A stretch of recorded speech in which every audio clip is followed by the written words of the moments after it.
और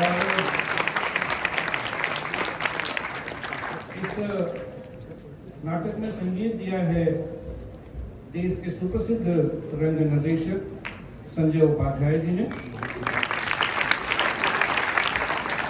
यह नाटक मूलतः भारतीय स्वतंत्रता आंदोलन और विशेषकर भगत सिंह के विचारधारा पर केंद्रित है। ये नाटक शुरू होता है 1965 में सफदरजंग हॉस्पिटल दिल्ली का, जहां पर दो स्वतंत्रता संग्राम सेनानी आपस में चर्चा कर रहे हैं कि हमने क्या चुना और उसने क्या चुना। और नाटक खत्म होता है 90 के दशक में, जब एक और स्वतंत्रता संग्राम सेनानी आते हैं, शिव वर्मा। पीयूष मिश्रा ने यह नाटक बहुत ही रिसर्च करके लिखा था, स्वतंत्रता संग्राम सेनानियों से बात करके लिखा था, और उनका बड़ा चर्चित नाटकों में से एक है। यह नाटक आपको फ्लैशबैक में लेके जाएगा। वहां से फिर वो 1920, 21, 22, 23 का दौर आप जरा याद करें। ये वही दौर था, महज 23 वर्ष की उम्र में भगत सिंह को फांसी लग गई थी। इस नाटक को करते हुए हमारे विद्यार्थियों ने बहुत कुछ सीखा है, वैचारिक रूप से बहुत कुछ सीखा है। यह नाटक बहुत ही वैचारिक उथल पुथल का नाटक है। स्वाभाविक है कि युवा हैं तो उनकी तर्क शक्ति भी बहुत होगी, कहीं सहमति है, कहीं असहमति है, लेकिन इन सब के बावजूद इज्जत है। यह नाटक उन युवाओं पर केंद्रित है जो अपने देश पर न्यौछावर होने के लिए सब कुछ दांव पे लगा देते हैं, लेकिन पूरी तार्किक शक्ति के साथ। ये वही 19, 20, 21 साल की उम्र के हैं जिस उम्र के हम हैं, और उन्हें उस समय दुनिया में क्या चल रहा था, लेनिन कौन थे, रूस की क्रांति क्या थी, मार्क्स कौन थे, ये सारी चीजें जो है वो सब जानते थे। कहीं ना कहीं इन बातों का जिक्र इसमें आता है। यह नाटक आपको बहुत कुछ सोचने के लिए मजबूर करेगा, इसलिए भी मजबूर करेगा कि क्या स्वतंत्रता हमें इसलिए भी मिली थी। मैं आप सबसे ये गुजारिश करूंगा कि अपने अपने मोबाइल फोन स्विच ऑफ कर लें, क्योंकि इस नाटक में हर एक संवाद बहुत ही महत्वपूर्ण है।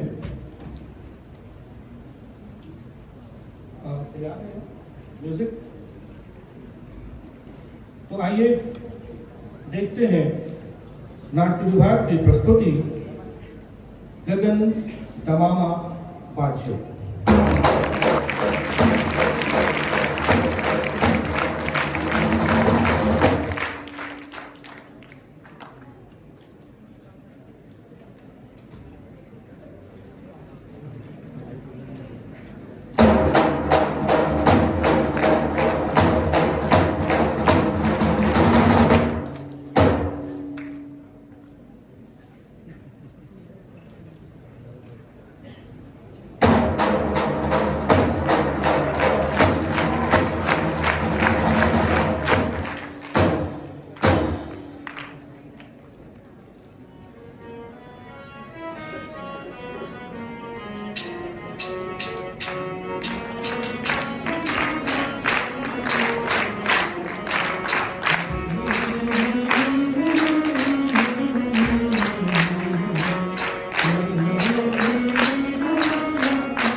पहचाना नहीं। ध्यान से देखिए, कोशिश तो कर रहा हूं लेकिन कुछ याद नहीं आता। दरअसल बातें पुरानी हो चली हैं, बातों के साथ तारीखें पुरानी हो चली हैं, तारीखों के साथ इतिहास पुराना हो चला है और इतिहास के साथ व्यक्ति भी पुराने हो चले। नहीं, व्यक्ति कभी पुराने नहीं होते, क्योंकि व्यक्ति इतिहास के गुलाम नहीं होते, वो तारीखों के गुलाम नहीं होते। अरे इतिहास को तो लोग किताबों पर छपी इबारतों के जरिए जानते हैं, लेकिन व्यक्ति को जानने के लिए उसकी स्मृति के दरवाजों पर पड़ी बस एक खटखट ही काफी। तो अपनी स्मृतियों के दरवाजों को खटखटाइए, शायद आपको कुछ याद आ जाए। माफ करना भाई, एक तो कुछ याद नहीं आता और दूसरा शरीर में इतनी ताकत नहीं बची है कि जरूरत से ज्यादा जोर डालकर सोच सकते। तकलीफ होती है, आप तकलीफों से प्रभावित होने लगे। तकलीफों से प्रभावित होना इंसान का स्वभाव होता है, बाकी उसका जिंदा रहना इसीलिए जरूरी है कि वो मरकर इस बात का अंदाजा बिल्कुल नहीं लगा सकता कि तकलीफें उसे किस हद तक प्रभावित कर सकती हैं और किस हद तक नहीं। वो फैज अहमद फैज का शेर पढ़ा है तुमने? जी कौन सा? कि दर्द इतना था कि हर हद से गुजरना चाहा, और जब याद की खोई हुई उन शम्मों में कहीं नजर आया नगमा एक तेरी दिलदारी का, तो हमने वहां से भी गुजरना चाहा, लेकिन इस दिल ने ठहरना चाहा। एक शेर मुझे भी याद है। कौन सा? वतन की आबरू का पास देखे कौन करता है, सुना है आज मक्तल में हमारा इंतहा होगा, इलाही वो भी दिन होगा जब अपना राज देखेंगे, जब अपनी ही जमीन होगी और अपना आसमां होगा। ये एक गुमनाम शायर का शेर है। मैंने पूछा कौन हो तुम? आज 1965 चल रहा है, सफदरजंग अस्पताल दिल्ली की इस इमारत में बैठकर मुझे याद आ रहा है, ये शेर आज से 40 साल पहले जब्त कर लिया गया था लाहौर में। तुम लाहौर में थे? हाँ, मैं कानपुर में था, मैं पटना में था, मैं कलकत्ता में था, मैं दिल्ली में था और मैं लाहौर में भी था। अरे किस वक्त की बात कर रहे हो? 1919 की 13 अप्रैल की, जिस दिन हिंदुस्तान के इतिहास में सबसे खूनी बैसाखी बनी थी, जिस दिन बाप चीखा था, जिस दिन बच्चा चिल्लाया था, और जिस दिन लालपुर जिले के गांव बंगा में अपनी कटी हुई फसल देखकर एक मां भी फरकर बोली थी, अपने बच्चे का मांस खाओ कि अगर इस साल फसल से भूल गया तो वो जमीन हमारी, वो मिट्टी हमारी, वो खेत हमारे। तुमने जन्मा है इस फसल को हमारे लिए, हमारे बच्चों के लिए। इसमें सांसें हैं हमारे बच्चों की, इसमें जिंदगी है हमारे बच्चों की, और ये सांसें आज एक साथ मिलकर आसमान बुझा देती, ये सांसें आज एक साथ मिलकर धरती हिला देती, ये सांसें आज एक साथ मिलकर नाले बहा देती। अगर इन सांसों को जिंदा रहने का मौका दिया होता, आज इस बैसाखी की शाम मेरे साथ हिंदुस्तान की लाखों करोड़ों माए अपनी आंखों में सुर्खी पोते वाहे गुरु जी की नगरी अमृतसर की ओर निगाहें करके बैठी होगी, जहाँ कटी है हमारी फसल, जहाँ उजड़े हैं हमारे खेत, जहाँ वीरान हो गई हमारी बैसाखी। उस दरिया के बाग में जिसकी मिट्टी को आज सुबह मेरे मुल्क के बच्चों के खून से रिस-रिस कर रख दिया गया।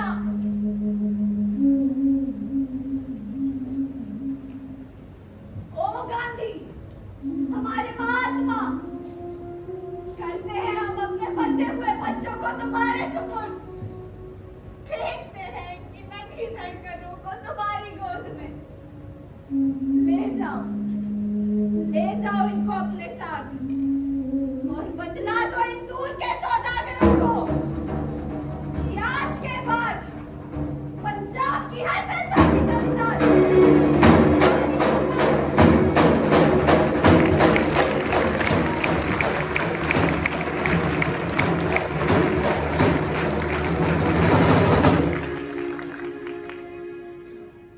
ये बात कब की है? कल शाम की। कितने लोग थे? वो तो अकेला ही था यार भगत। दूसरी तरफ 4-5 चोट ज्यादा आई? हाँ, लगी तो है। मैंने कल अस्पताल चलने को कहा तो बिफर गया। कहा कि सरकारी अस्पताल नहीं जाऊंगा और प्राइवेट में जाने के पैसे नहीं। मुर्गियों के पट्टे हैं साले। अबे उस नॉन कॉपरेशन मूवमेंट को बंद हुए 1 साल हो गए। अब सरकारी हॉस्पिटल जाने में क्या दिक्कत है? अंधे होकर लड़ाई लड़ोगे? तुम सब कहाँ थे? प्रोग्राम हमारा भी था जाने का। तुझे सुबह से ढूंढ रहे थे, तुम ही जाने। लेकिन फिर शाम को ही लाला जी ने मीटिंग बुला ली। परसों बड़े चौक में वाया सराय का पुतला जलाया जा रहा है, जुलूस भी निकलेगा। इस वजह से हम लोग नहीं आ पाए। रात को मालूम पड़ा कि वहाँ झगड़ा हो गया। तू कहाँ चला गया था? बेबे जी की तबीयत खराब थी, उन्हीं से मिलने गया। अबे वापसी की सवारी नहीं मिली, इसलिए सुबह आया। पर कम से कम उनके बारे में तो पता करते। वो तो पता चल गया है, ऑफिसर्स प्लेन के साहबों के लौंडे हैं। लेकिन अब हम कुछ कर भी तो नहीं सकते। क्यों? उन्होंने एफआईआर दर्ज करवा दी है, उल्टा उसके खिलाफ। अब कुछ किया ना तो झगड़ा बढ़ जाएगा। अब जितना बढ़ चुका है उससे आगे क्या बढ़ेगा? और बढ़ेगा तो निपट लेंगे। लेकिन ये मुहिम है कहाँ? आपसे मिला था क्या भगत? हाँ मिला था, लेकिन एकदम ही कहीं मुहिम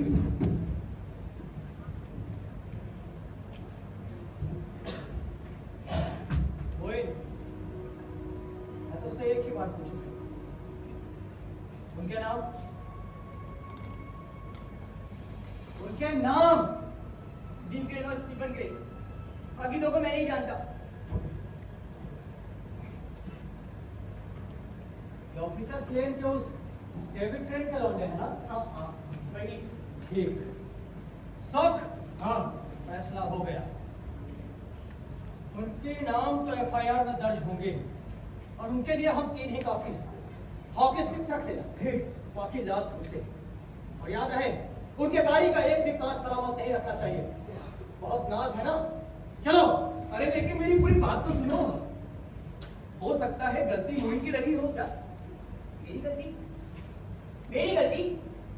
मैंने खेरू को बचाया, मेरी गलती। मैंने उसकी बहन और बीवी को बचाया, ये भी मेरी गलती। साले यहाँ बैठकर बकवास कर रहा है। मैं चोट मारने में तेरी कमी करी थी क्या? अबे तो मुझ पर क्यों चढ़ रहा है? हर चीज को दिमाग से ही सोचा जाएगा ना। अगर उनका रंग सफेद है तो क्या गलती हमेशा उन्हीं की होगी? हाँ उन्हीं की होगी। अब यूं तो हम कुछ भी कह सकते हैं भगवती भाई। ये हम नहीं कह रहे, ये वक्त कह रहा है। मोहित क्या बात? यशपाल ने बोला था मुझसे कि जगमग पर फिल्म चलेंगी। शाम वाला शो टिकट तू ले लेना। मैंने टिकट ले लिए और वहां खड़े होकर इन सबका इंतजार कर रहा था कि तभी अचानक अंदर से कुछ आवाजें आई और अंदर भागा तो मालूम हुआ कि वो चारों खेलों को जमीन पर पटक पटक कर लात और गूंजों से मार रहे थे। उसकी बहन और बीवी वहीं पास में खड़ी थी। उसकी बीवी की गोद में उनका छोटा सा बच्चा जोर जोर से रो रहा था। भगवती भाई, ये खैरू वो टांगे वाला? हाँ भगत वही। और मारते हुए इंग्लिश में बहुत ही गंदी बकवास किए जा रहे थे कि हमसे कोऑपरेट नहीं करोगे तो नॉन कॉर्पोरेशन मूवमेंट चलाओगे काले कुत्तों। वापस लेना पड़ा ना तुम्हारे उस बाप गांधी को। हमारे कंधे से कंधे भिड़ा के चलने की कोशिश करोगे सालों। और उसके बाद उस साले लंबू ने अपना कुत्ता घेरू पे छोड़ दिया। उसने उसका पूरा हाथ झिंझोड़ दिया। वो चीख चीख कर बिलबिला रहा था। उनमें से एक जब उसकी बहन की तरफ बिच कहता हुआ बढ़ा, मैं खुद को रोक नहीं पाया, मैं उसके सामने आ गया। ने कई बार नेशनल कॉलेज की छात्रों को लिफ्ट दी अपने टांगे पर। इतना में उसे चोट मुझ पर टूट पड़े। मुझे लेटा के मेरी नाक पे ठोकरें मारी। मैं अकेला पड़ गया था और इनमें से वहां कोई नहीं पहुंचा था। फिर पुलिस आई बेटा मेरे खिलाफ एफआईआर दर्ज करेंगे। बात क्या हुई थी?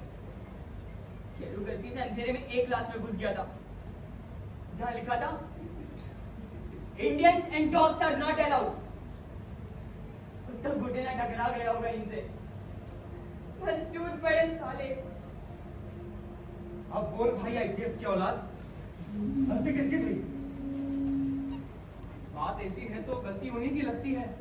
आजकल गलतियों का हिसाब किताब बहुत देखने लग गया है तू।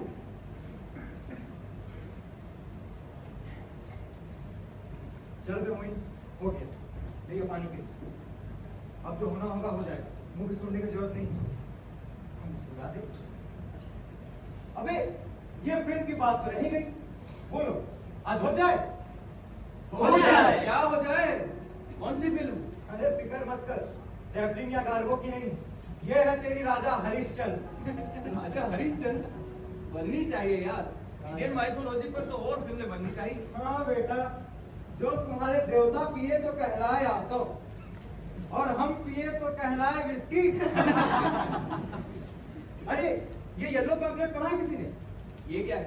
अरे कुछ नहीं यार, वो सान्याल बाबू ने सब बिखरे हुए क्रांतिकारियों को इकट्ठा करने के लिए एक एसोसिएशन बनाई, हिंदुस्तान रिपब्लिक एसोसिएशन, जिसका टारगेट है आजाद भारत। उसका कॉन्स्टिट्यूशन जिस पर्चे पर छपा है उसको कहते हैं पीला पर्चा या येलो पैम्फलेट। Very good. यानी आजादी मिली नहीं और कॉन्स्टिट्यूशन पहले से ही बना दिया। क्यों नहीं बन सकता? अगर शादी नहीं की तो क्या घर में सहरा में छुपा के ना रखे? यार पर मेरा तो इन ऑर्गेनाइजेशन में कोई इंटरेस्ट ही नहीं रहा। पहले वो होम रूल सोसाइटी था, फिर वो गदर पार्टी, और अब ये एचआर है। मुझे नहीं लगता इससे कुछ होना जाना है। तो फिर किससे होना जाना है? यार भगत, तू मान ना मान, वो कांग्रेस पिछले 30 सालों से टिकी तो हुई है। हाँ, टिकी हुई है क्योंकि वो सिर्फ टिकी रहना चाहती है। ऐसा नहीं है, वो काम भी करना चाहती है। बस तू ये नॉन कॉपरेशन मूवमेंट वाली बात को छोड़। नहीं ना, नॉन कॉपरेशन पे बात करते हैं। कर और वहाँ थोड़ी दिक्कत हो जाएगी। दिक्कत इसलिए होगी क्योंकि तू भी उसका शिकार रहा है, क्योंकि इस कमरे में बैठे 25 लोग भी उसके मारे रहे। कुछ पाने के लिए कुछ खोना पड़ता है। पाया क्या? क्या पाया?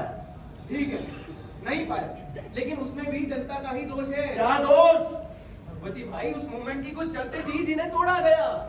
उस बंदे ने मूवमेंट वापस ले लिया। हाँ, चौरी चौरा में पुलिस ने नियति भीड़ पर गोलियां चलाई, 25 लोग मारे गए, भीड़ ने थाने में आग लगा दी, पुलिस वाले जलकर मर गए। बदले में लोगों का दोष बदलाकर मूवमेंट वापस ले लिया गया। अरे तो थाने में आग लगाने की जरूरत क्या थी? तो उसके दरवाजे पे मत्था टेककर आगे बढ़ जाते। यहाँ कांग्रेसी साहित्य पढ़ के आया हमारा सिलेबी। जोर इल्जाम मत लगा सुखदेव। उस मोमेंट में तुम लोगों के साथ मैं भी तो कूदा था। हाँ, आप आईसीएस बेटे का पास करने के लिए कुछ नहीं तो सोचा एडवेंचर ही कर ले। सुखदेव, तू तहजीब से बात किया कर। अपनी अपनी बात रखने का सबको हक है कि नहीं? मैं आज भी कहता हूँ भगत, उस गांधी नाम के बंदे में कुछ बात तो है। हाँ, बात तो है। मुल्क के 12-12, 13-13 साल के मासूम बच्चे जिसके एक बार कहने पे सड़कों पर आ जाए, उसमें बात तो होगी। क्या जोश था, आंदोलन करेंगे, कॉपी किताब बस्ते नालों में फेंक कर बच्चे तैयार, उनमें आग लगाकर बच्चे तैयार। अचानक एक दिन मालूम होता है आंदोलन वापस ले लिया गया। सरकारी कॉलेजों के दरवाजे हमारे लिए बंद, सरकारी स्कूलों के दरवाजे हमारे लिए बंद। याद है ना तुझे? हाँ याद है, लेकिन मैं फिर भी इन लोगों जैसा परेशान नहीं हुआ था। परेशान नहीं हुआ था? साले कुत्तों समान बिलबिलाते हुए आया था नारकली के होटल पे कि अब क्या करूंगा, बाप जान से मार देगा, पढ़ाई कैसे जाएगी? चूल्हे ढीली हो गई थी, चूल्हे। इस कमरे के कम से कम 15 लड़के होंगे वहां उस दिन। वो तो गणपत बना कि लाला लाजपत राय ने नेशनल कॉलेज हम जैसों के लिए खुलवा दिया, वरना हाथ में कटोरा लेकर दर की ठोकरें खा रहा था। दर दर की ठोकरें खाए मेरी जूती। तुम्हारे जैसे 85 को ना नौकरी दे सकता हूँ मैं। चाहिए तुझे? नौकरी देगा हमको? आईसीएस की औलाद, एडवेंचर के लिए क्रांति करते हो, ऊपर से मजाक उड़ाते हो दूसरों की भावनाओं का।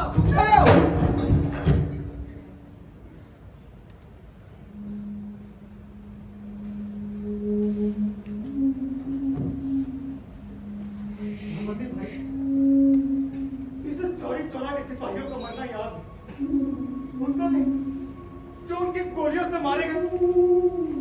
साले 3 साल पहले के जलिया का कांड तो भूल गया। उन 1500 लोगों को तीसरे याद नहीं रखेगा, क्योंकि उसमें तेरा बाप, तेरा भाई या तेरी बहन नहीं थे। This is too much, Bhagwati Maharaj. Nothing is too much. Nothing is too much, Mr. Markant Trivedi. पगड़ी संभाल जट्टा उड़ी चली जाए रे, पगड़ी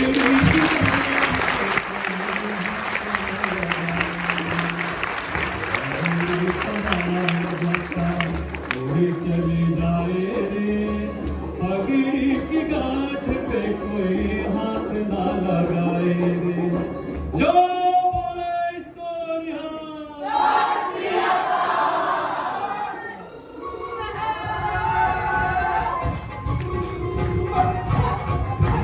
अपना से भला जटाई गए साकी, अपना से भला जटाई गए साकी, चलो कि चलो की आवाज को दे, चलो कि आवाज को दे,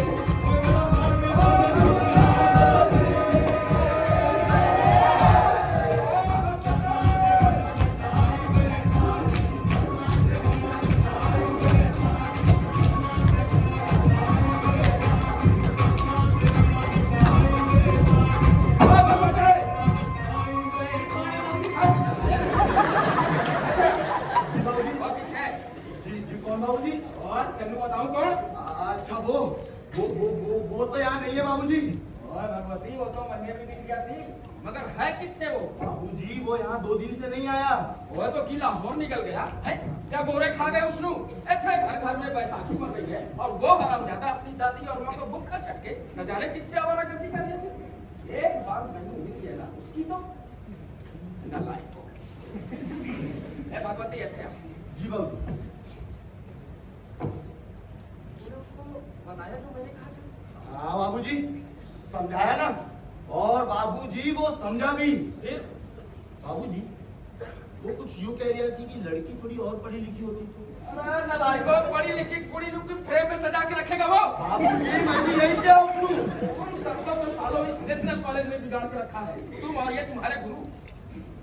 क्या लाला जी ने शादी नहीं की? जी। क्या विद्या अलंकार अभी तक तुम्हारा है? जी नहीं। अब 4 दिन बाद लाहौर की गलियों में लड़कियों के पीछे घूमते फिरो। और ठीक है, सरदार का लौड़ा है, लट की भाषा समझेगा ना? उसको तो मैं देखेगा। ए भगवती, ए भैया, जी बाबू। तुम मुझे सच सच बता, हैं? सच सच। जी बाबू। ये सुखदेव और यशपाल कितने रहते हैं? बाबूजी सुखदेव तो अपना जय गोपाल के साथ में कन्हैया लाल बिल्डिंग में रहता है, और यशपाल का पता नहीं बाबूजी। तुमको तो मैं याद दिलाऊंगा सब कुछ। पछवाड़े पे लठ मार के क्रांति ना निकाल दी तो मेरा नाम भी सरदार किशन सिंह बल्द सरदार अरजन सिंह नहीं। नालायक।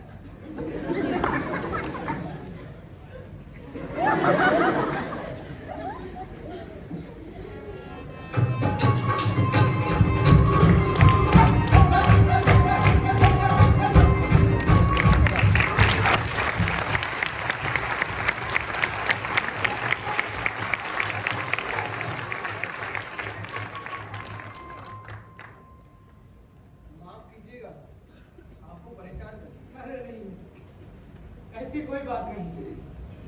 दरअसल स्मृतियों पर राजनीति या इतिहास का दबाव नहीं, इसीलिए शायद वो स्मृतियां कहलाती हैं। और जब व्यक्ति उम्र के एक खास पड़ाव पर पहुंच जाता है, ये स्मृतियां ही उसे जिलाए रखती हैं। मैं उस वक्त लाहौर में नहीं, लेकिन जितनी बार सुनता हूँ नया नया सा लगता है। अब जी नहीं, मुझे अपनी जगह मालूम है, मैं खड़ा रहना पसंद करूंगा। लेकिन बरखुरदार, मैं तुम्हें अब तक नहीं पहचान पाया। मैं खुद नहीं पहचान पाया। तो तुम मेरे पास क्यों आए? दरअसल इतिहास में ना तो मेरी कोई जगह है और ना ही मेरा कोई इंटरेस्ट। मेरा इंटरेस्ट तो उन लम्हों में है जो आज से कई साल पहले ठहर गए थे और आज भी ठहरे से लगते हैं। उनमें से कुछ मीठे थे तो कुछ कड़वे। मीठों के लिए मुझे बहुत सारे लोग मिल गए, लेकिन कड़वों के लिए और कड़वों के लिए तुम इस बूढ़े के पास से गए जो अपनी रीढ़ की हड्डी में कैंसर लिए अपनी जिंदगी की आखिरी घड़ियां गिन रहा। जी हाँ, अपनी आंखों से देख रहा हूँ कि जिस इंसान ने 20वीं सदी के तीसरे दशक में पूरा हिंदुस्तान हिलाकर रख दिया था, आज उसको उसके वार्ड का जमादार तो नहीं जानता। अरे नहीं नहीं, अब ऐसी मेरी कोई ख्वाहिश नहीं। जब थी तो वो पूरी, और तब उसका पूरा होना हमारा उद्देश्य था, मकसद था। मकसद हाँ, आप लोगों का क्या था? वो दूसरों को हीन बतलाना, दूसरों को कॉम्प्लेक्स देना, अपने जोश और उत्साह के आगे दूसरों के व्यक्तित्व को कुचलकर आगे बढ़ जाना, पंडित चंद्रशेखर आजाद को हनुमान जी का अवतार बतलाना, सुखदेव को दूसरों का मखौल उड़ाने देना, भगत के इंटेलेक्ट के आगे दूसरों को बोना समझना, और किसी गैर जानकार को भाई बंकुलाट जैसे मजाक में उजाकर रुला देना। तुम भाई बंकुलाट को भी जानते हो? जानता हूं। क्या बात थी, क्या बात थी वो।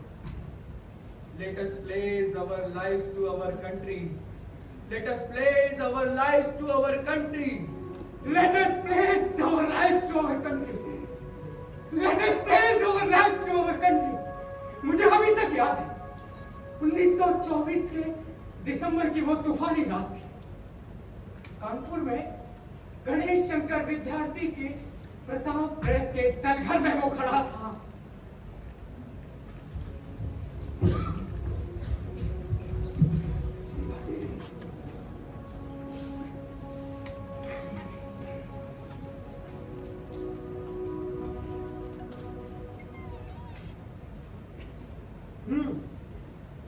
ये पैम्पलेट जहाँ नहीं पहुंचे वहां पहुंच जाने चाहिए। और हथियारों का क्या हुआ? जी, उसका बंदोबस्त हो गया। और ये रही बाकी की जानकारी।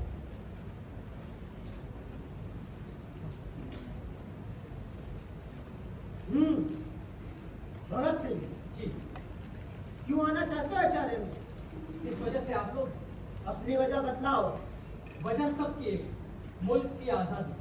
आजादी, और वो कैसे मिलेगी? लड़ना पड़े। अंधेरे में 3-4 अंग्रेज छोकरों को पीटने को जनाब लड़ना कहते हैं। वो शुरुआत, और शुरुआत कभी न कभी होती है। लड़ तो पिछले 100 सालों से रहे हैं, तो नहीं मिली आजादी। शायद लड़ने के तरीके में गलती रह गई हो। अच्छा, तब तुम उस गलती को ठीक करने आए हो? क्यों नहीं ठीक कर सकता? अरे शादी में शहीद होने से बचकर भागे हो बरगुरदार। शहीद वहां भी होना, तो महबूबा अपनी पसंद की क्यों ना? जवानी में महबूबा और मौत में कोई फर्क नहीं होता है जब तक कि सामने ना आ जाए। मैं दोनों का सामना एक ही तरीके से करने में तैयार हूँ। मरने में बहुत तकलीफ होती है बरगुरदार। आपको कैसे? आप मर चुके हैं। मौत के बारे में जितना तजुर्बा आपको है उतना ही मुझे। हिसाब बराबर होता है। अच्छा, इस कमरे में बैठे हर शख्स कभी न कभी मरा है। इनके जिस्म पर लगे घाव इनकी ताकत का सबूत है। जिस्म पे लगे घाव आदमी के ताकत का सबूत नहीं होता जनाब। ताकत कहीं और से आती है।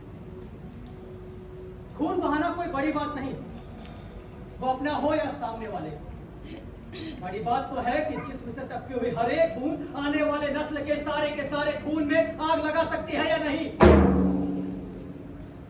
इंसानी जिंदगी बहुत कीमती है, इसे हंसते हंसते फांसी के तख्ते पर चढ़ा देना हिम्मत का काम जरूर है, मगर काफी नहीं। वक्त और मौका तय किए बगैर अपनी जान गंवाना बेवकूफी है। और हिंदुस्तान के स्वाधीनता संग्राम के 100 साल के इतिहास में शायद यही कमी रह गई थी। जहां तक आजादी का सवाल है, तो मैं आपको बतला दूं कि हिंदुस्तान को सिर्फ आजादी की जरूरत नहीं, जरूरी यह है कि ये आजादी हमें मिलती कैसे है। नहीं, अगर ये हमें गलत तरीके से मिल गई तो मुझे कहने में जरा भी हिचक नहीं हो, आज से 70 साल बाद भी हालात ऐसे के ऐसे ही बने रहेंगे। गोरे चले जाएंगे, भूरे आ जाएंगे, काला बाजारी का साम्राज्य होगा, महंगाई और घुसखोरी से रक्षा करना चाहिए। अमीर और अमीर होते जाएंगे, गरीब और गरीब। धर्म, जाति और सुबह के नाम पर मुल्क में तबाही का ऐसा नंगा नाच शुरू होगा जिसको बुझाते बुझाते आने वाली नस्लों और सरकारों की कमर तलवारें टूट जाएगी। वाह भगत सिंह वाह! हिंदुस्तान रिपब्लिक एसोसिएशन में तुम्हारा स्वागत है। मेरा नाम रामप्रसाद बिस्मिल और मैं अशफाकुल्लाह खान। ये लाइनी और ये जयदेव कपूर है, इन्हें कुश्ती में हराना पड़ेगा। ये मनमथ नाथ, रोशन ठाकुर और ये शिव वर्मा हमारे आचार्य की दिया सलाई है। और वो रहा हमारे आचार्य का खास बंगाली बटुकेश्वर दत्त। भगवान छो पूछ रहा है कैसे हो? जी बेहतर। जानते हो बंगाली और हनुमान जी में क्या फर्क होता है? दरअसल कुछ भी नहीं। दोनों को जब तक इनकी ताकत का एहसास न कराया जाए तब तक ये बूटी लाने के लिए उठेंगे नहीं। और अगर एक बार उठ गए तो बूटी छोड़ पूरा का पूरा पहाड़ उठा लाएंगे। ये हनुमान से याद आया, पंडित कहाँ है?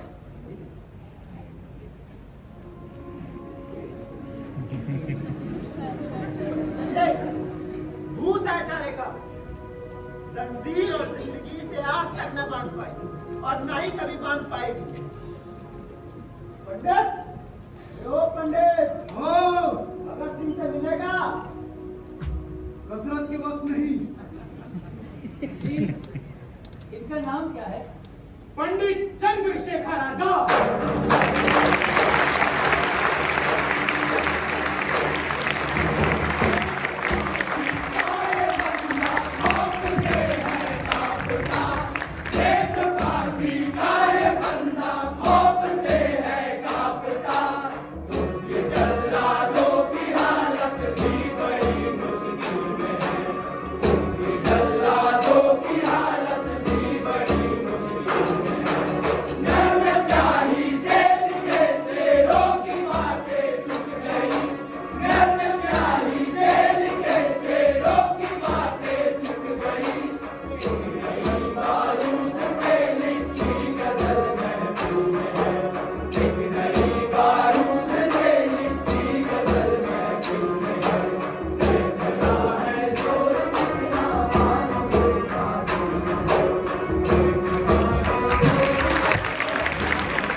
और 9 अगस्त 1925 को शाहजहांपुर से लखनऊ के लिए 8 नंबर डाउन पैसेंजर चले।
बस एक गिरफ्तारी हुई और दम निकल गई उसकी।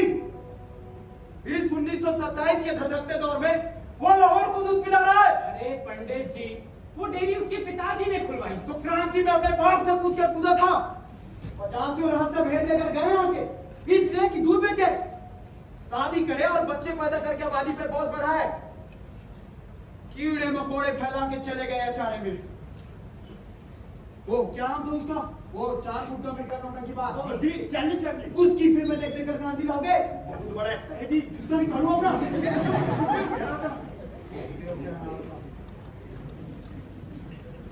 ये बम दशहरे में फेंका गया ना। हुकूमत का काम है पंडित जी, उन्हें तो बहाना चाहिए था भगत सिंह को पकड़ने का, उन पर मोटा केस लादने का। और उन्हें काकोरी के नाम चाहिए थे बचे हुए, मगर उसने कुछ बताया नहीं पंडित जी। तो एहसान क्या मेरे ऊपर, एहसान क्या उसे। बहुत मार लगी है पंडित जी। सहनी पड़ेगी, सहन करनी पड़ेगी, वरना अपनी बीवी के नाड़े में गिरा बांध के बैठ जाएं। मैं भूलूंगा नहीं, मैं भूलूंगा नहीं। ये सबसे बड़ा धोखा है मेरी जिंदगी का। ठीक है, फैसला हो गया। राजगुरु जी पंडित जी। तुम आज की गाड़ी से लाहौर निकल रहे हो जी। और आखिरी बार बात करके देख लेना, मानता है तो ठीक, वरना भाई बम्बू लाट को भी साथ में ले जा, काम आएंगे। जी पंडित जी एक बार आप खुद बात करके देख बस फैसला हो गया। साला ये दिन भी देखना था।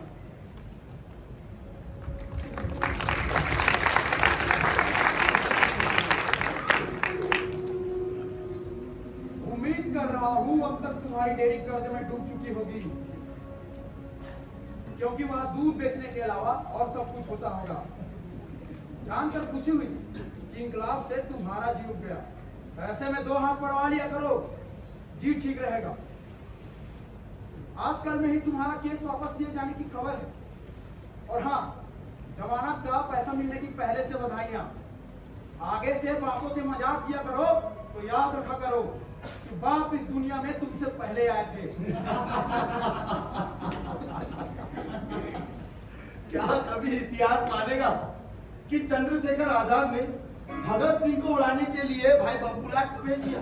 और भाई बम्बू लाट भी पूरे भले हुए, जैसे देखते ही चीर फाड़ डालेंगे। लेकिन तुम लोगों ने ये किया क्यों था? अबे उल्लू के पट्टे, नाम है राजगुरु और बातें करता है बिल्कुल राजा के फाटो जैसे। 60,000 की जमानत दी गई थी, वो भी बैरिस्टर दूनी चंद और दौलत राम जी जैसे सेठ ने। अगर 6 महीने कुछ भी ऐसा वैसा करता तो उनकी शाख कहाँ रहती। और आगे से कभी कोई भी पकड़ा जाता तो जमानत ही कहाँ से लाते? पैसे का नाम पर पार्टी वैसे ही नंगी, फिर कोई डाका डालना पड़ता। वैसे यशपाल ने असेंबली में केस उठवा दिया, जल्द ही हमें जमानत मिल जाएगी और उसके बाद इनकलाब शुरू। पंडित जी ने भी खूब जांच चली। लेकिन मेरा सवाल तो वही का वही है जी।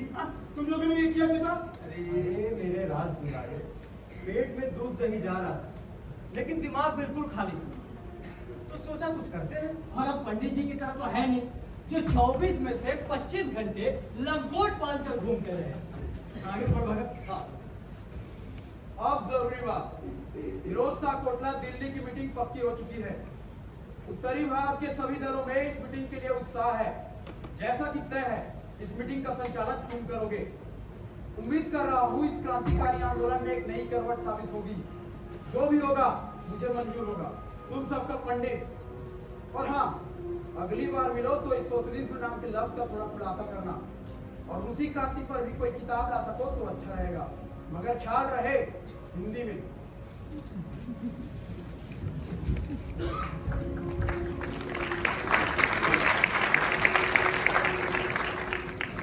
उस मुल्क के पास देने के लिए आइडियोलॉजी है, उसी के बदौलत वहां इनकलाब आया। याद रखो, रूसी क्रांति इस दशक की नहीं बल्कि इस पूरे सदी की सबसे बड़ी घटना है। मिस्टर बनर्जी, क्या बंगाल ने क्रांति का पहला पाठ महाराष्ट्र से नहीं सीखा? क्या पंजाब ने क्रांति का पहला पाठ बंगाल से नहीं सीखा? तो हम क्यों पीछे रहे एक ऐसी चीज लेने में जो अप्लाइड साइंस के तौर पर निखर कर आई है? लेकिन मिस्टर सिंह, इस सोशलिज्म नाम के साइंस में हमारे धर्म के लिए ऐसी कोई जगह नहीं जो हमारे देश में। हमारे देश की परंपरा है गरीबी, हमारे देश की परंपरा है भूख, और हमारे देश की परंपरा है फ्रस्ट्रेशन। और इसी परंपरा को अपने सीने से चिपकाए हम पूरी जिंदगी घूमना चाहते हैं। याद रखिए, धर्म इंसानी कौम के लिए अफीम की तरह होती है जो आपको एडिक्ट कर सकती है, मगर भरपेट खाना नहीं दे सकती। तो तैयार हो? तैयार है। तो तय रहा, आज से हिंदुस्तान रिपब्लिक एसोसिएशन का नाम बदलकर हिंदुस्तान सोशलिस्ट रिपब्लिक एसोसिएशन किया जाता है। हमारा पहला टारगेट होगा 30 अक्टूबर को साइमन कमीशन लाहौर आ रहा है। वो जहां जहां से गुजरे उसका कड़ा विरोध होना चाहिए और हमारा नारा होगा Simon commission go back, Simon commission go back, Simon commission go back.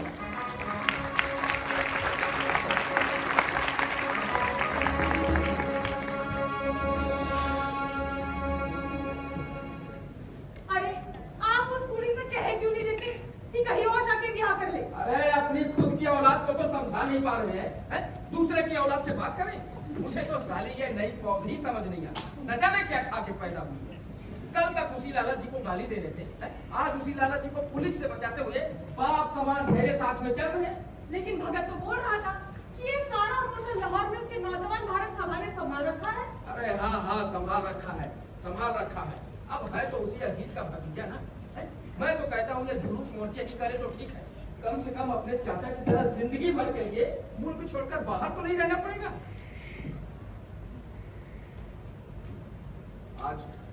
आज 20 बरस हुए उसे फरार हुए। जवान बीबी को घर में छट कर गया था, बेचारी इंतजार करते करते बूढ़ी हो गई। Simon commission go back, Simon commission go back, Simon commission go back, Simon commission go back, Simon commission go back, Simon commission go back. अरे तुझे सुनते हो? लाला जी मारे गए। कौन मारा गया बेबे जी? नाम क्या था उसका? Superintendent Scott. भगत, सुखदेव, राजगुरु और भगवान दास उसके आने का टाइम चेक करेंगे। उसका चेहरा किसने देखा है? जय गोपाल। वो मोटरसाइकिल से आता है, डीएवी कॉलेज के सामने। मैं देखते ही इशारा कर दूंगा। पिस्तौल किसके पास है? राजगुरु के पास। राजगुरु, ठीक है, मैं और भगत पहली गोली चलाएंगे। अगर हमारा किसी ने पीछा किया तो पंडित जी को समझाना है। पंडित जी!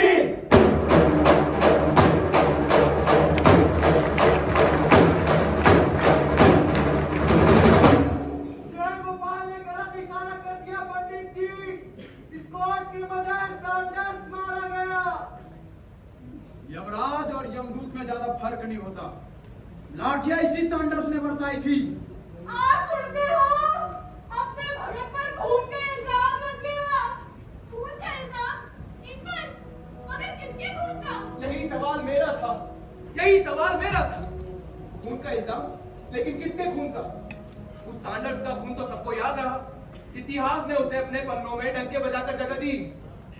उस इल्जाम ने उसे युग पुरुष तो बना दिया, लेकिन कल वो किनारी बाजार में मिली थी अपनी माँ के साथ। मैंने सत श्री अकाल कहा तो शर्मा गई। उसकी माँ हंसकर बोली, इनसे शर्माने से काम नहीं चलेगा। अगली होली तुझे देवर जेठों के बीच में ही मनानी है। उस गरीब की जान के सपनों का खून, उसका दारोमदार, उसकी जिम्मेदारी। दूसरों के खून से होली खेलने वाले उस महाबली ने क्या कभी मेहंदी के रंग को पहचानने की कोशिश की?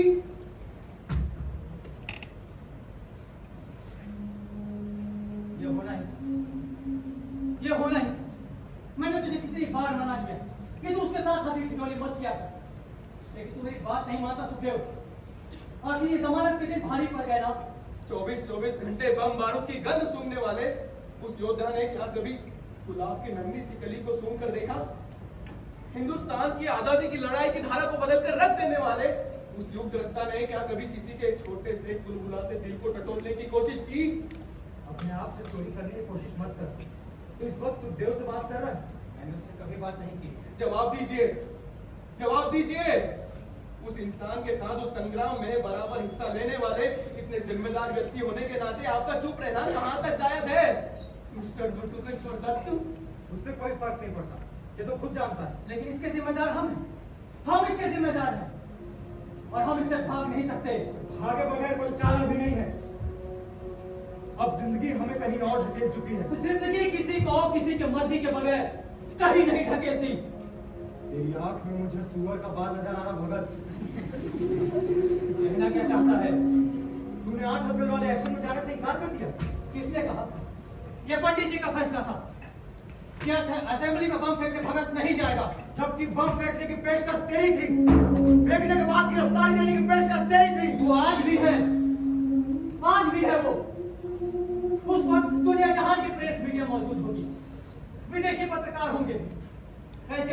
पास अपनी बात दुनिया तक पहुंचाने का इससे बेहतर मौका नहीं होगा। और पहुंचाएगा कौन? वो राजगुरु जो ऑर्गेनाइजेशन का सबसे भरोसेमंद सिपाही है, लेकिन लाचार बचपन की वजह से ऐसी जुबान नहीं रखता कि अपनी बात ठीक से रख सके। वो जयगोपाल जो तेरे एक इशारे पर अपनी जान की बाजी लगा सकता है, लेकिन बेचारा चाह कर भी मंच पर खड़े होकर क्रांति के मकसद को बौद्धिक स्तर पर व्यक्त नहीं कर सकता। लेकिन ये सारी बातें मुझसे कहने का मतलब?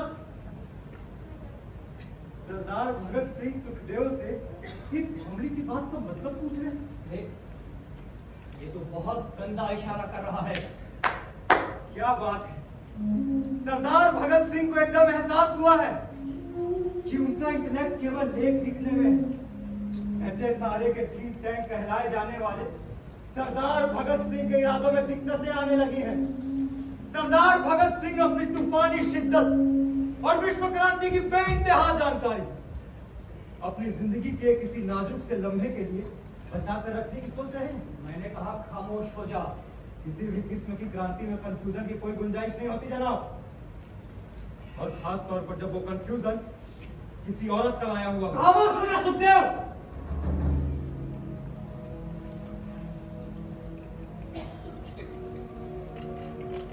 आंख की लाली में बदलाव देख रहा हूं मैं आजकल। कोई वजह नहीं बनती कि तू उस पीढ़ी के मुंह पर थप्पड़ मारे तो तेरा मुंह देख देख के जी रही है। पंडित जी!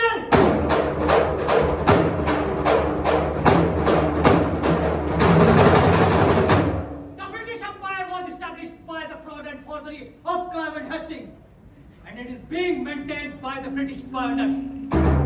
Henceforth, we can say in loud roaring voice that down with imperialism, workers of the world, get united! Long live! Long live! Long live! Inqilab! Inqilab!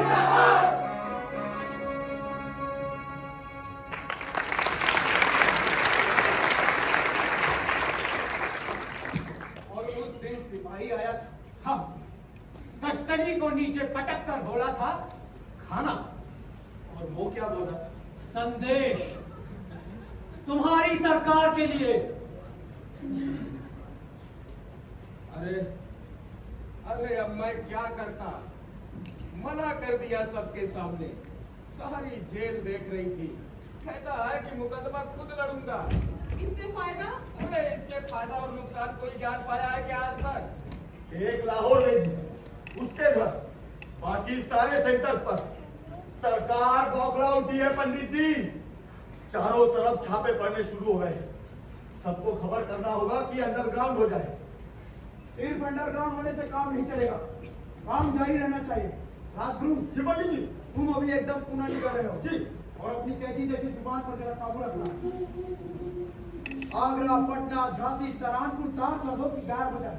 और हाँ, लाहौर में सुखदेव को भी खबरदार कर दो कि बच कर रहे। उसे कुत्तों समान ढूंढ रही है पुलिस। जी पंडित जी, मगर कहाँ गई वो आपकी धमाकेदार योजनाएं? कहाँ गया वो एक सारे का फैला हुआ नेटवर्क? कहाँ गई पंडित जी की गाइडेंस? आप लोग तो अपने आप को समझदारी की इंतहा माना करते थे ना? हाँ पंडित जी, जय गोपाल मुखबिर बन गया।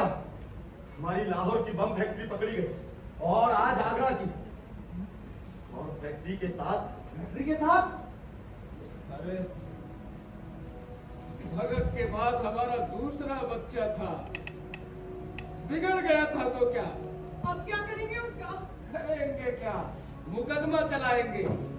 परसों रात को चुपचाप मिलने आया था, पैर छूकर कहने लगा कि भगत के लिए कोई संदेशा है क्या? अब उसके खुद के लिए संदेशा भेजना पड़ेगा।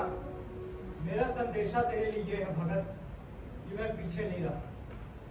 जेल का फर्क है, तू दिल्ली में है, मैं लाहौर में, और मैंने सुना है कि तुम्हारी केस की कार्यवाही शुरू हो गई। इंसान के लिए हमारा इश्क किसी से कम नहीं, इसीलिए किसी के कत्ल करने की साजिश हम कर ही नहीं सकते। हमारा एकमात्र उद्देश्य था कि एक धमाका हो, क्योंकि बहरों को सुनाने के लिए धमाके की जरूरत होती है। हमारी क्रांति कोई बम पिस्तौलों की संस्कृति नहीं, वो तो एक विचार है। जिसका उद्देश्य है बदलाव, चेंज।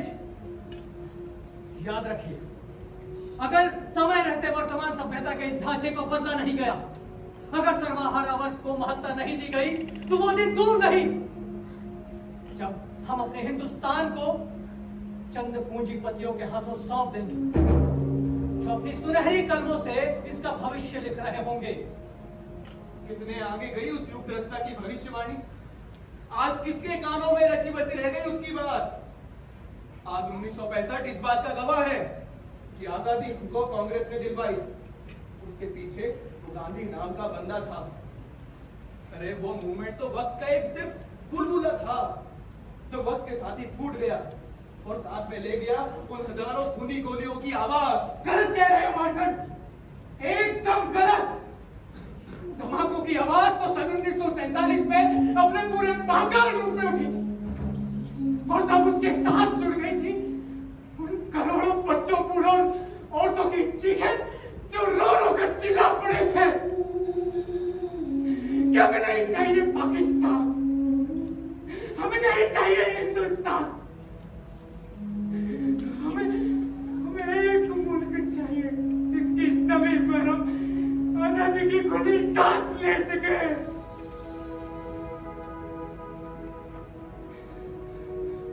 आज 18 साल के बाद भी उस ज्वालामुखी का लावा इन दोनों मुल्कों के सीने में धड़का। किसको जिम्मेदार ठहराते हो इसका? Political killers. इसका मतलब क्या होता है? पॉलिटिकल किलर्स मतलब राजनीतिक खूनी। राजनीति में बने रहने के लिए जो किसी भी इंसान का खून करे।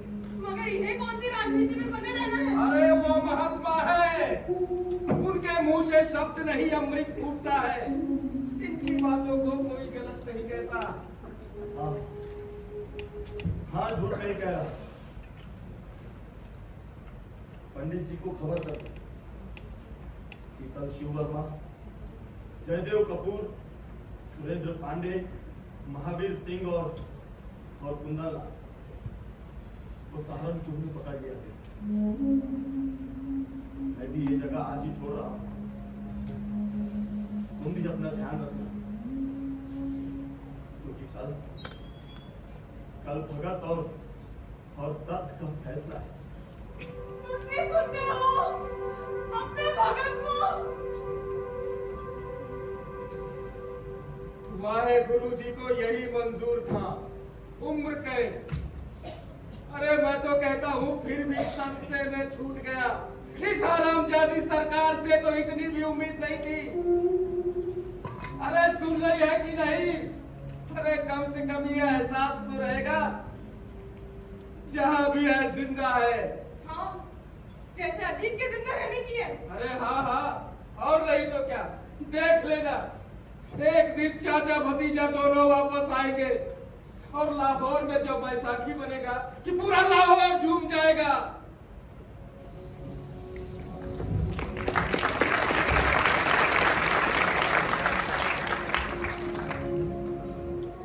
मेरा नाम भगत सिंह है।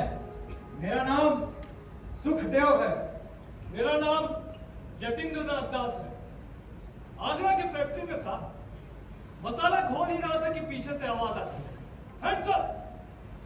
एक बारगी तो मन हुआ कि एक तैयार किया हुआ बम पीछे की तरफ उछाल कर हैंड्स अप कर दो। फिर सोचा तुम नफंगा से मिलने का मौका कहाँ मिलेगा। अरे तुम सबको बम बनाना सिखाया बेटा, बाप है तुम्हारे।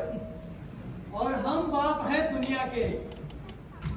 We are idealist, great, too हैं। We are super humans, we are beyond human beings. हमें अपनी शालीनता बनाकर रखनी होगी, हमें खुदा बनकर दिखाना होगा। तब ये भविष्य मानेगा कि क्या लोग थे जो अपनी क्रांति के लिए अपनी ही खुशियों को अपने कदमों से कुचल गए।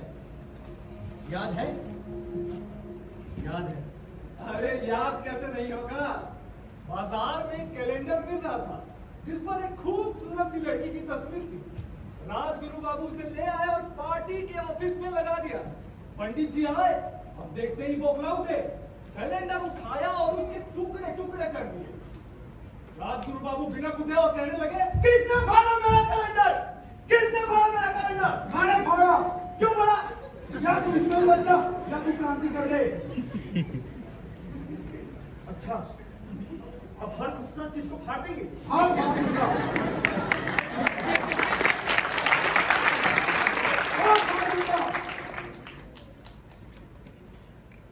अरे पंडित जी, खूबसूरत दुनिया का सपना देखने चले,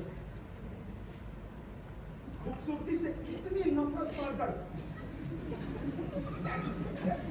वाकई वो एक खूबसूरत सवाल था।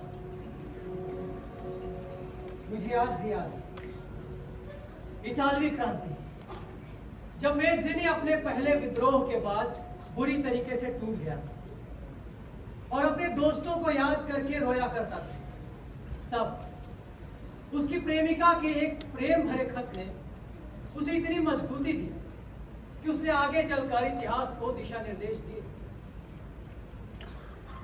हाँ, मैंने उस लड़की के बारे में पूछा क्योंकि मुझे उसकी याद आती और किसी को याद करना मेरा हक, किसी को यादों में बसाना मेरा हक। वो तो हम इस गुलाम मुल्क के नौजवान और मुल्क की आबो हवा भी इश्क जैसे पाक साफ चीज के लिए ठीक भी नहीं। वरना सुखदेव, यकीनन अगले जन्म में मैं भी अपनी माशूका को अपने बाहों में लेकर उसके कंधे से सिर टिकाना चाहूंगा। वतन की आबरू का पास देखें कौन करता है, वतन की आबरू का पास देखे कौन करता है, वतन की आबरू का पास देखे कौन करता है।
सजा मिली है, लेकिन वाहिगुरु की कृपा से वो नहीं जिसका डर था। अरे वो यहाँ आ चुका है, लाहौर में। उसकी चिट्ठी आई थी जेल से। चिट्ठी में सुखदेव ने तेरे लिए सत श्री अकाल लिखा है। शैतान। साथ ही साथ ये भी लिखा है कि भगत की चिंता करने की जरूरत नहीं है। वो यहाँ खूब रसगुल्ले खा रहा है और भुट्टे मैं खिला रहा हूँ। खा खा के लाल हो गया है। तू सुन रही है ना? मेरा लाल खा खा के लाल हो गया है। चिट्ठी में ये भी लिखा है, जब वो जेल से छूट कर आएंगे ना, मेरे साथ मोहन जी के पास जाके झाड़ा लगवाएंगे। अच्छा, ये झाड़ी का क्या चक्कर है? नहीं बताएगी? कोई बात नहीं। मैं तो यहाँ पे ये कहने आई थी कि अच्छे से रहा कर, अच्छा खाया पिया कर, अच्छा पहना ओढ़ा कर। अरे कल किसने देखा है? हमें आज भी तो सोचनी होगी ना। वो सब छोड़, अब मैं चलती हूँ। यहाँ इन्होंने कुछ और दोस्त बना लिए हैं। फरमाइश है मक्के की रोटी सरसों दा साग। ये भी कैसे बावले लड़के हैं। अब मैं चलूं?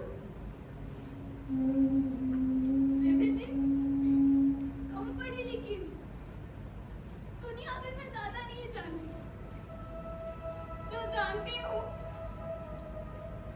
वो बस इतना कि कोई पकड़ा गया, किसी को सजा हो गई।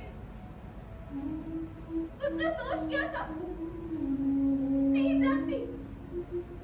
उसने क्या था वो भी नहीं जानती और ना ही जानना चाहती हूँ। लेकिन इतना जानती हूँ कि उसे सजा नहीं होनी चाहिए थी। क्यों? क्योंकि मेरा दिल कहता है, मेरा दिल ये भी कहता है बेबी जी कि कोई आए पर वो नहीं आता। और उसमें भी मैं उसका दोष नहीं मानती। क्यों? क्योंकि मेरा दिल कहता है। पर मैं हार नहीं मानूंगी बेबी जी। अगर ना किसी का धर्म है तो उसकी बात चौंकना मेरा धर्म है। मैं उसके धर्म को चोट नहीं पहुंचाऊंगी, बस वो मेरे धर्म को चोट ना पहुंचाए। और आप चिंता मत किया कीजिए बेबे जी। अच्छा खाना, अच्छा पहनना, ये तो मेरा धर्म बन चुका है। क्योंकि फीका रंग पहन के कोई किसी का इंतजार नहीं करता। रंग इश्क के कितने होते हैं ये न जाने पीर फकीर।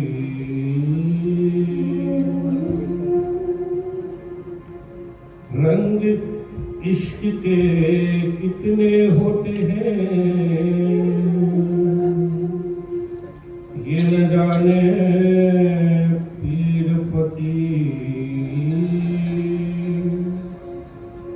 ये तो जाने रांझा है कि जाके जाने उसकी ही। रांझे ने मेरे वादा किया हो, रांझे ने मेरे वादा किया हो।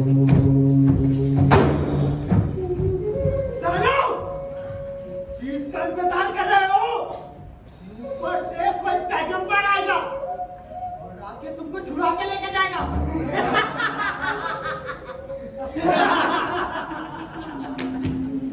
सारा ये लाहौर में बेचे हैं। तुम्हारा दिल्ली कानपुर नहीं। जोत दो साले को।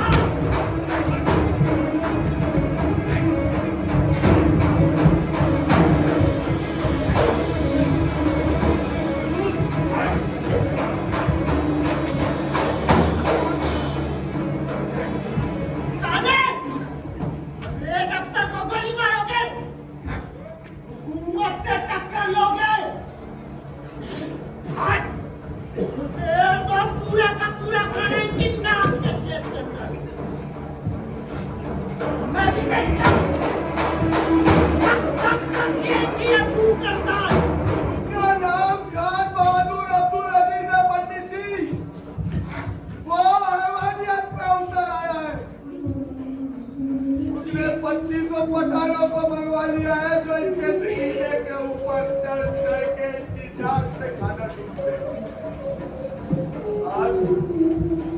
आज इनकी भूख हड़ताल का 50वां दिन था।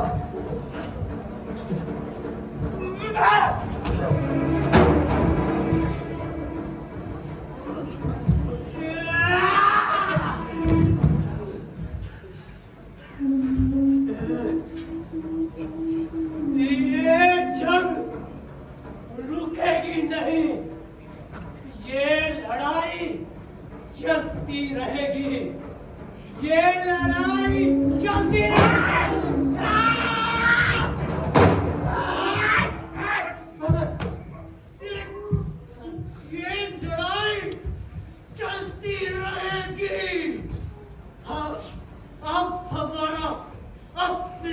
युद्ध शुरू होता है।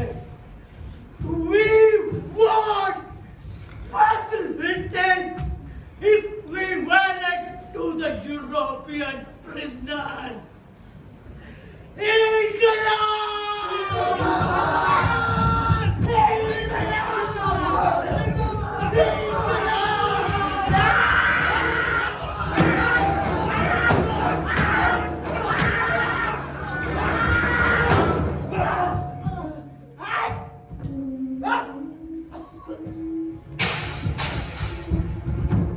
मदहोश गुलाबी में जरा थोड़ा डाल बसंती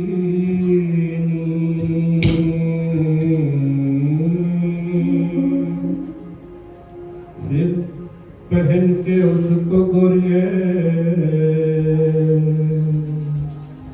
थोड़ा बैठ नदी के तीर बदली को जरा धूप की बाट देगी चीर तेरे कांधे का तसव्वुर किया होगा मेरे इश्क की ये तासीर गोरिये मेरे इश्क की ये तासीर मेरे इश्क की ये तासीर गोरिये मेरे इश्क की ये तासीर मेरे इश्क की ये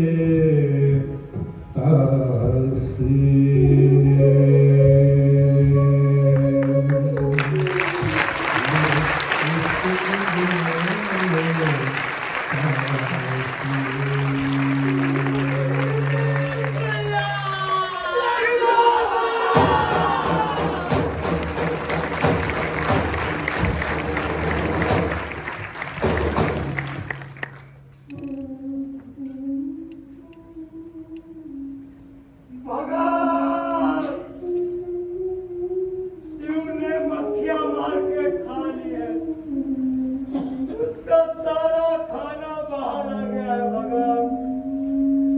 अजय ने मिर्चों वाला पानी पी लिया है, ये लोग उसके गले में नली नहीं घुसेड़ पा रहे और यतीन्द्र के फेफड़ों में एक सिर दूध भर गया है भगवान।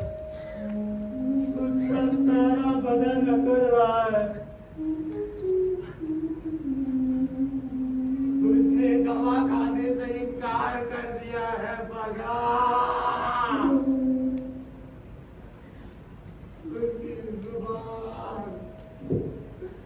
उसकी जुबान है नहीं है भगवान। भगत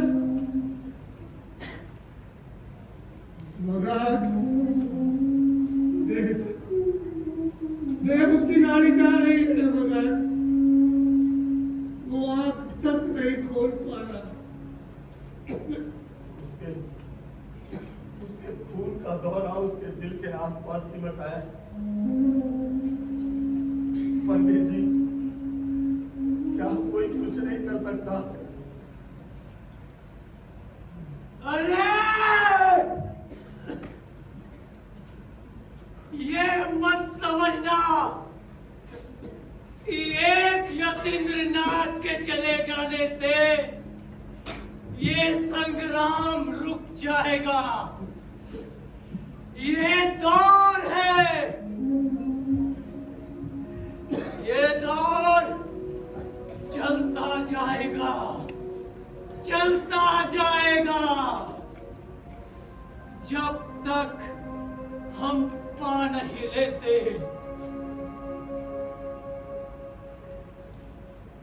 कंप्लीट इंडिपेंडेंस।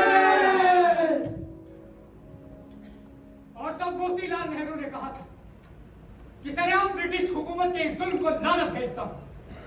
यतीन्द्रनाथ दास को रिहा किया जाए। जवाहरलाल नेहरू ने कहा था, शर्मिंदगी से सर झुकाता हूं इस हैवानियत के सामने। यतीन्द्रनाथ दास को कैसे भी करके बचाया जाए। गणेश शंकर विद्यार्थी बोले थे, I spit on the courage of British Empire, who don't even know how to kill. And don't you forget that the soil of this nation has enough from you, the Britishers. Now it needs something from us, and we are prepared to give our precious most thing.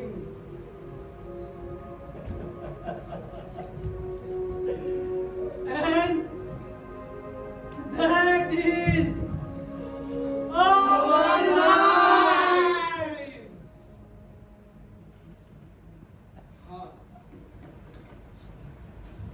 हाँ, कल यतीन्द्र नहीं रहा।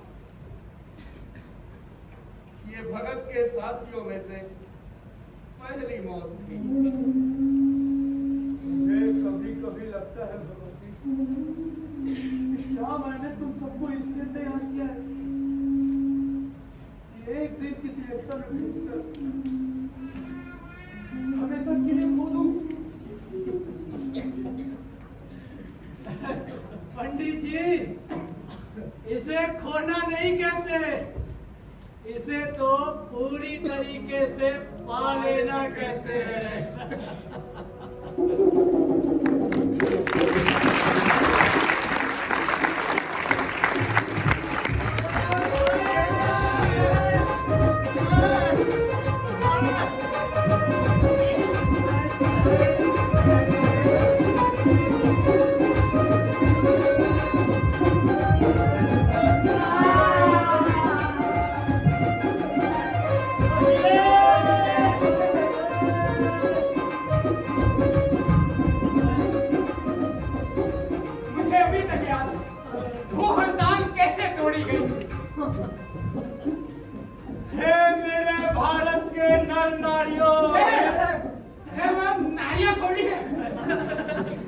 मैं अपना एक शब्द वापस लेता हूँ। हे मेरे भारत के नर बंधुओं, मैं इस 114 दिन पुरानी भूख हड़ताल का अंत चीयर्स के देसी संस्करण से करता हूँ। तो फिर चरमरा दे।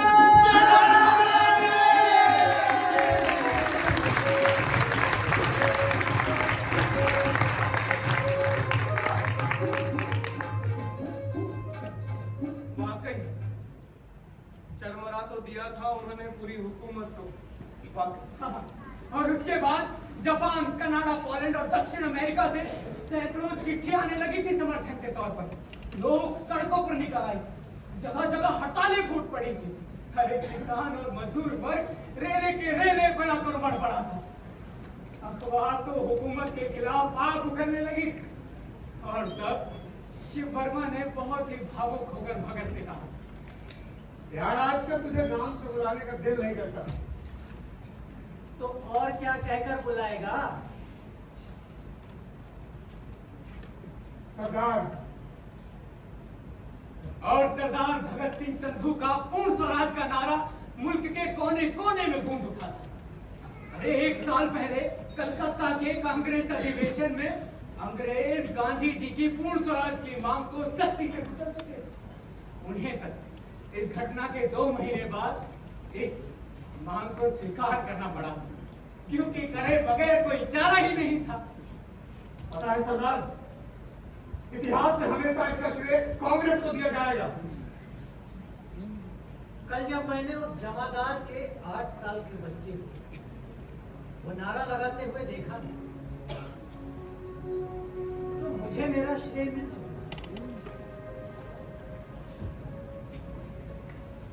सरदार एक बात पूछूं? पूछो। क्या तुम कभी मिले हो इस महात्मा गांधी नाम के व्यक्ति से? हाँ, इकलौती याद है। तब मेरा पुत्र 8 साल का था जब गांधी लाहौर आए थे उसके स्कूल में। हाँ, सारी भीड़ उसके साथ चल रही थी। बच्चे तो मचल कर उनको देखने की कोशिश कर रहे थे। जैसे ही गांधी मेरे भगत के सामने से गुजरे, भगत ने जोर से कह दिया, सत श्री अकाल। सत श्री अकाल। ये सुन के गांधी जी रुके, मुस्कुराए, उसकी ओर देखा और उसके सर पर हाथ रखकर कहा, सत श्री अकाल के साथ साथ वंदे मातरम भी बोला कर। हिंदुस्तान को इसकी भी जरूरत है। उस वक्त मैं उसके नाल वही खड़ी थी। वो अपनी सपनीली आंखों से उनकी ओर देखता ही जा रहा था। मालूम नहीं क्यों, लेकिन महाभारत में कृष्ण और कर्ण के बारे में पढ़ा। वो कर्ण जो कृष्ण के अनन्य भक्त थे, लड़े उनके विरुद्ध और खत्म भी उनसे पहले हुए। लेकिन उसके बाद कृष्ण भी कोई सुखी नहीं रहता। मैं उनका भक्त तो नहीं, लेकिन उनकी कद्र करता हूं और इसीलिए उनकी मुखालिफत करने का हक भी लेता हूं। मैं ये नहीं जानता कि मैं नास्तिक क्यों और क्यों महाभारत का गुटका और विवेकानंद की जीवनी अपने जेब में लिए फिरता हूं। लेकिन एक बात बताओ, क्या हम हिंदुस्तान को महाभारत के बाद वाला आजाद हिंदुस्तान देखना पसंद करेंगे?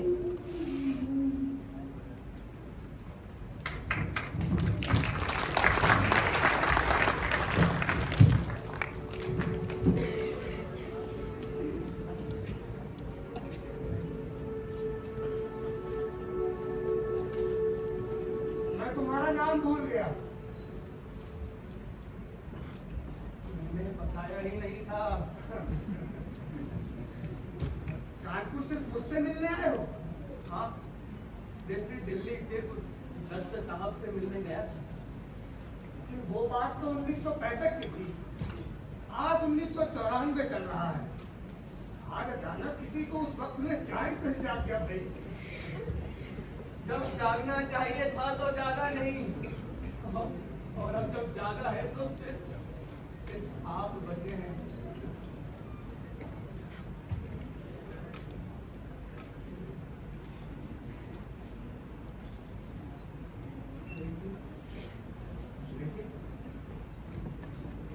लेकिन क्या? लेकिन वो लोग उस इंसान की तूफानी रफ्तार से खुद को बचा नहीं पाए थे। कुछ लोग थक गए तो कुछ लोग बीच में ही फिसल गए। वो बीच में ही कहीं गायब होकर अपनी मंजिल तक पहुंच गया। और हम लोग आज भी बीच में भटक रहे हैं। मेरे पास मेरा ताम्रपत्र है, मेरे फ्रीडम फाइटर होने का प्रमाण। मैं आज मर्सिडीज में आया हूँ। मेरे सारे नाती पोते पब्लिक स्कूल में पढ़ते हैं और मेरी पत्नी इस शहर की सबसे बड़ी सोशल ऑर्गेनाइजेशन की प्रेसिडेंट है। तुम मिल रही सुविधाओं को इस्तेमाल कर लेने में क्या हर्ज है मार्गन? यही सवाल क्या तुम मुझसे बोल पाए? जहां चुनाव आता है तुमने कुछ और चुना और उसने कुछ और। क्यों? मैं वो क्यों नहीं चुन पाया जो उसने चुना? ये हमारा चुनाव, इसे हमने चुना और हमें इस पे फक्र होना चाहिए। अगर हमारे इस मूवमेंट से आने वाले हिंदुस्तान को कोई नई दिशा मिलती है तो यही हमारी उपलब्धि होगी। अरे कोई दिशा नहीं दे पाए तुम। आज के हिंदुस्तान में तुम्हें सिर्फ साबुन की कैलेंडर के जरिए याद किया जाता है भगत सिंह।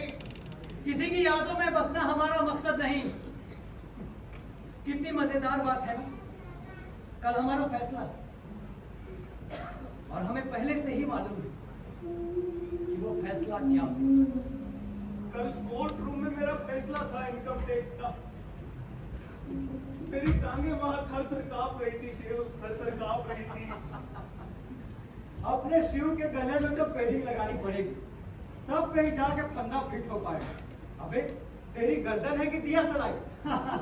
और सुन, भगत के लिए तो गड्ढा खोदना पड़ेगा, तब कहीं जाके इसका कट टिक पाएगा। यार भगत, तुम आदमी हो ना, कुतुब मीनार। और अगर यही बात पंडित जी के लिए कही जाए तो किसकी मजाल है इसमें उजल के रहते पंडित के जिस्म को। खैर, मैं भी ज्यादा दिन नहीं जीऊंगा, मगर भगत तुम सबकी बहुत याद आती है। कल मेरा छोटा पोता पंडित चंद्रशेखर आजाद की तस्वीर को हाथ में लेकर मुझसे पूछता है, Who is this funny and naked man, grandpa, with such a huge mustache on his face? Is he a model or something else? वो वक्त एक तथ्य था और ये वक्त भी एक तथ्य है। तथ्य सिर्फ तथ्य होता है मात्र, उसमें तुलना नहीं की जा सकती। सरदार भगत सिंह के मुकदमे में भगवती भाई बम बनाते हुए लाहौर में मारे गए। उनकी धर्म पत्नी हमारी नकली दुर्गा भाभी आज गाजियाबाद में रहती है। कौन जानता है? हाँ? काकोरी कांड के इकलौते चिराग डॉक्टर मोहम्मद नाथ गुप्त आज निजामुद्दीन दिल्ली में रहते हैं। कौन जानता है? और कौन जानता है कि कानपुर में रह रहे शिव वर्मा नाम के इंसान के हाथ उस इंसान के हाथ में तब थे जब वो अपनी अंतिम यात्रा पर जा रहा था।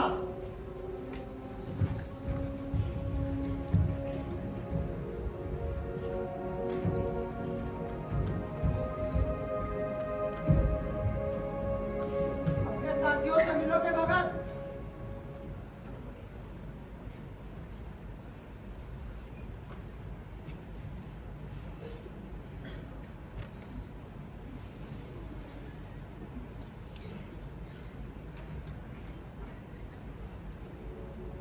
सरदार, तुम्हारी सजा से पहले हमें आंध्र प्रदेश के राजमहेंद्री जेल भेजा जा रहा है। विदा दोगे?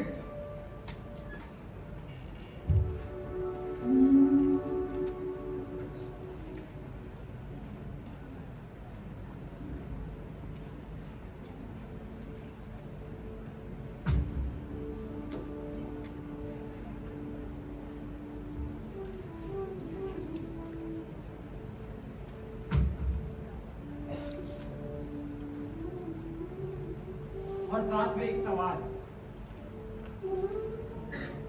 तुम मरने जा रहे हो सरदार, दिल से बोलना, तुम्हें इसका अफसोस तो नहीं है? जब तुम अपना काला पानी भोग कर बाहर निकले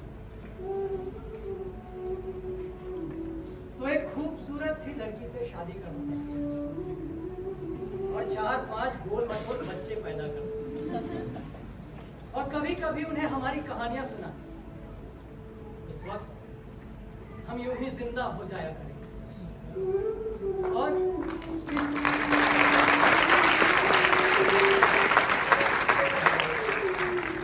और इससे ज्यादा इस 23 साल 5 महीने और 26 दिन की जिंदगी की उपलब्धि क्या होगी?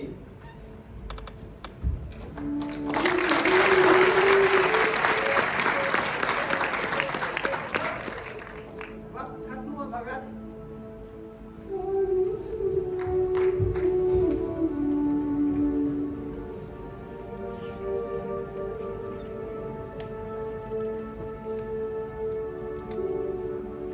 और बस वक्त वाकई खत्म हो गया था। सुना था कि उसने आखिरी इच्छा के तौर पर लेनिन की जीवनी और रसगुल्लों का गुल्ला मंगाया था। मुझे याद है जब जेलर ने राजमहेंद्री जेल से एक खबर दी थी तो मैं सीखचों से सर पटक पटक कर रो उठा था। दूसरे कमरे से जयदेव की सिसकियां सुनाई दे रही थी। सुना था वक्त से 11 घंटे पहले उन्हें फांसी दे दी गई थी। इनकी लाशों को जेल की पिछली दीवार तोड़कर रातों रात फिरोजपुर रवाना कर दिया गया था। खौफ की हालत में उनकी यद जली लाशों को सतलुज नदी में फेंक दिया था, जहां आज भी उनकी समाधि है। और आजाद तो 1 महीने पहले ही जा चुके थे।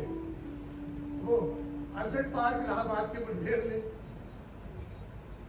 मधुकेश्वर दत्त ने 1965 में ही ये इच्छा जाहिर की थी कि उनके मरने के बाद उन्हें उन तीनों के पास ही दफनाया जाए।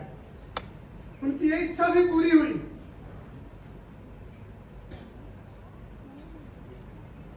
प्रेमदत्त 3 साल बामशक्कत, कुंदनलाल 7 साल बामशक्कत, शिववर्मा, विजय कुमार सिन्हा, जयदेव कपूर, कमलनाथ, गया प्रसाद, किशोरीलाल, महावीर सिंह, आपचंद कालापानी।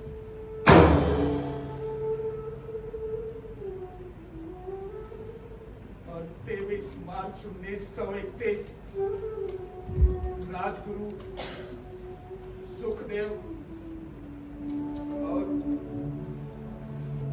और भगत सिंह। मेरा रंग दे बसंती चोला, हे माई ओरे मेरा रंग बसंती चोला, हे माई ओरे मेरा रंग बसंती चोला। मेरे चोले में तेरे माथे का पसीना है, और थोड़ी सी तेरे आंचल की बूंदें हैं, और थोड़ी सी तेरे अपने बुरे हाथों की गर्मी, और थोड़ा सा है तेरे हाथों की सुर्खी का शोला। इस शोले को जो देखा तो आज ला तेरा बोला, इस शोले को जो देखा तो आज ला तेरा बोला, हे माई मोरे मेरा रंग बसंती चोला, ओरे मेरा रंग बसंती चोला। मेरा रंग दे बसंती चोला, ओ माई ओरे मेरा रंग बसंती चोला, हे माई ओरे मेरा रंग बसंती चोला, हे माई ओरे मेरा रंग बसंती चोला।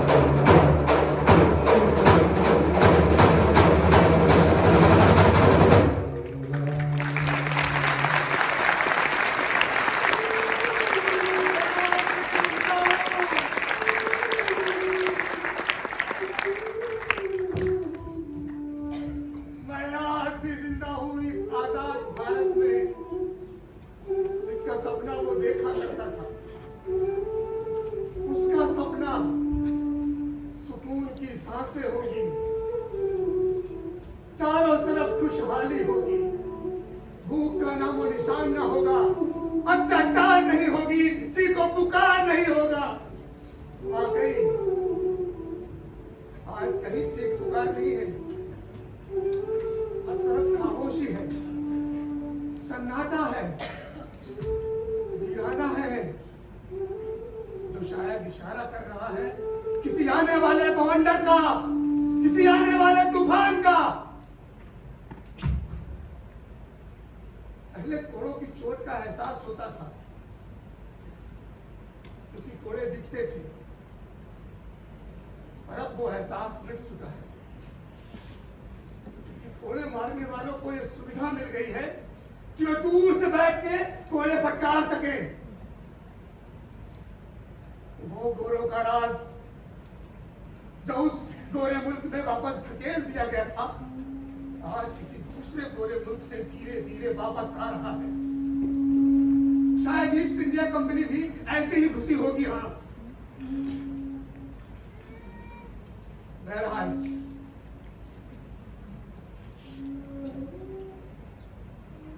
उसने कहा था रुकना मत, मुकाम तो बहुत आएंगे, रुक गए तो थक जाओगे। मैं थकने के बावजूद चलने की कोशिश कर रहा हूँ। बस कभी कभी रातों में तुम्हारा हंसता मुस्कुराता चेहरा सामने आ जाता है, मुझे ये पूछने की इच्छा जरूर होती है कि सरदार, क्या यही था वो आजाद हिंदुस्तान? हाँ? क्या यही था वो आजाद हिंदुस्तान जिसको पाने का तसव्वुर तुमने किया था?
हमारी छोटी सी प्रस्तुति की इस बारी आज के दिन कम से कम हम अपने स्वतंत्रता संग्राम सेनानियों को देखे, उनकी पीड़ा को देखे, उनकी उस दिशा को देखे जिनके कारण आज हम एक आज़ाद भारत में हम सांस ले रहे हैं। एक बार फिर से आप सबका बहुत बहुत धन्यवाद और मैं पूरे सम्मान के साथ में